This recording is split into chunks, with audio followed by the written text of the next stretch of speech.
Would you say this is probably one of the most important albums of your career? Yes, which is why this sucks so bad. I mean, it feels that way every time you put out a record. You know, it's every new release is always the most special and the most amazing. But I will say, having put out 8 records, this is our 8th album. It is quite surreal for a lot of reasons that, you know, we came together and made it the way that we did. We rented a house. We all lived under one roof. We made the music in a way that we really hadn't done in a while. We probably hadn't gone through that process since some of our earlier records, like So Wrong It's Right and Nothing Personal. And so I think for that reason, Wake Up Sunshine just feels that much more special for all of us. And then, yeah, I mean, it's just been, all of these songs really speak to where we are right now as a band in 2020. I think what's amazing about it is the process was so, I hate using the word like back to our roots, because like it feels really kind of contrived, but the process was kind of getting back to our old ways, but it was with all the new tricks that we've learned along the way.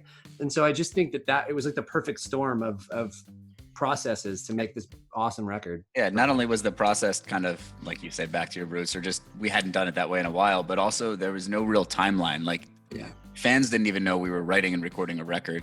The press didn't know. No one knew. We were just kind of, so for us, it was just kind of fun to wake up and see what happened that day, because it wasn't like we had any fans being like, where's the new record? Like, we know you're making new music. Where is it? Where is it? Or anything like that. Right. So the whole process was just a little bit more relaxed and free flowing. I'm wondering why do all the monsters come out at night? Why do we slip when we want to hide? Tell me how this collaboration with Blackbear came along on Monster, because Blackbear's kind of blown up all of a sudden, and then I didn't expect to see him on your record, but Monster's a great track. Blackbear has been a friend of ours for a while.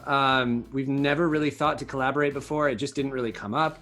I think what ultimately brought it all together was our co-producer, co-writer on that song, this guy, Andrew Goldstein, who has also been working with Blackbear on a lot of his new stuff. They did the Hot Girl Bummer together and some of his newer music. And Andrew, while we were writing this song, had sort of a moment where he just went, I feel like, hear me out, I feel like this could be a great song to have Bear on. And we were just like, we kind of all were taken aback by that idea, and we just went, we've never thought about that. And we sent the song to Bear. He asked us to mute the second verse, and he wrote this part that was just absolutely incredible, like references one of his old songs. And it was just the perfect storm of different genres coming together and working in the best possible way. Those kinds of experiments can oftentimes just go horribly wrong.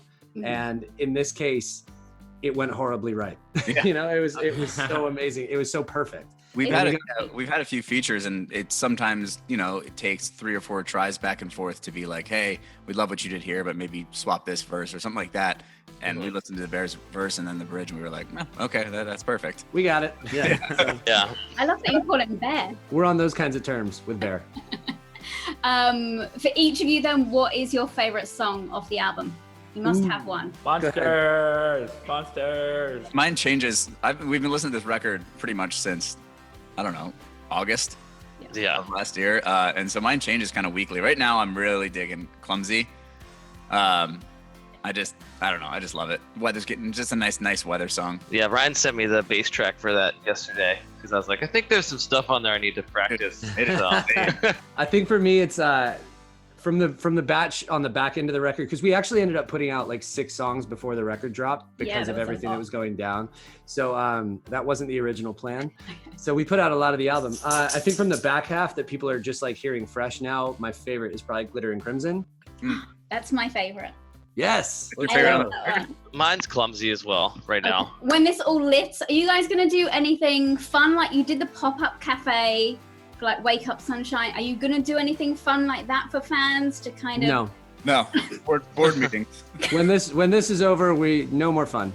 No, it's down to business. It's down to business. Yeah, exactly. No, of course we are so like, you know, chomping at the bit to do something. You know, the second that we're all allowed to get back out on the road and travel, I think we will be, you know, probably like overdoing it. 2 two back. People are gonna I be miss like, human contact. Yeah, I miss human contact so much. I'm just gonna be in the pit the whole show when we start playing shows again. I'm not even gonna be on stage. I'm gonna be like, I need human contact. But everything's so up in the air right now. It's tough to plan for anything. You know what I mean? Right. So we have these we have these ideas, not lofty, but like great ideas. But it's just like, okay, we're just waiting for the go ahead. You know, obviously concerts are, and the kind of signings and in stores and even the cafe stuff.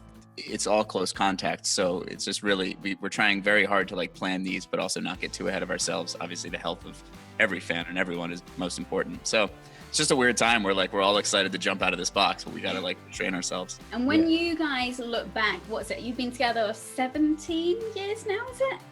Yeah, it's like So long. it's kind of getting blurry. It's like between 15 and 17. I don't know. It's somewhere in there. Yeah. But yeah, it's a while. It's half of our lives. Is it? Yes. Yeah. Yes. Yeah. Crazy. When you look back, what is if you could pick out each of you one thing that you'd say, I can't believe I got to do that, or we got to do that. It doesn't have to be with the band, but something that's kind of come along as a result of being in the band. What would it be for you? For me, it's probably our headliner at Wembley Arena. We shot a DVD. We made this whole big thing of it, and it was like, as a kid that was born in the UK, like that venue is just iconic, and it's such a big deal to play there, and sold it out, played an amazing show. Yeah, there's nothing like it. It was the coolest. Yeah, get your hello Wembley moment. Yes. Yeah. I was the first few years of being in this band, like out of high school, I was very stressed all the time and thinking that there's no way this is going to work. Like I need to have a backup plan and then a backup plan for that backup plan, and which made me kind of a more difficult person to be around than I am now. And Unpleasant human being. I would just tell myself to relax, and it's going to be better than I could ever imagine or have dreamed. I would say when we got to headline Warped Tour in 2012, being as a avid goer of Warped Tour when I was younger, I think that's like a cool moment to be like, holy, like I looked at other bands and then now I'm here. Like such a wild moment. For me, it was when we toured at Blink-182. That was kind of like this like full circle moment of like, that's what we used to cover in our basements, and that's the reason why we started playing music. So yeah, it was one of those like, okay, that was a good tour to figure out like how you can be normal around your idols. You know what I mean? Like, because they don't see you as like a fan. I mean, you're still a fan, but like you're sharing a stage with them, so you can't be like, hey, I'm such a huge fan all the time. So it took me a good month to figure out about the whole tour. Ryan wasn't allowed off the bus for the first few weeks of that one. Travis, It's me. Hey.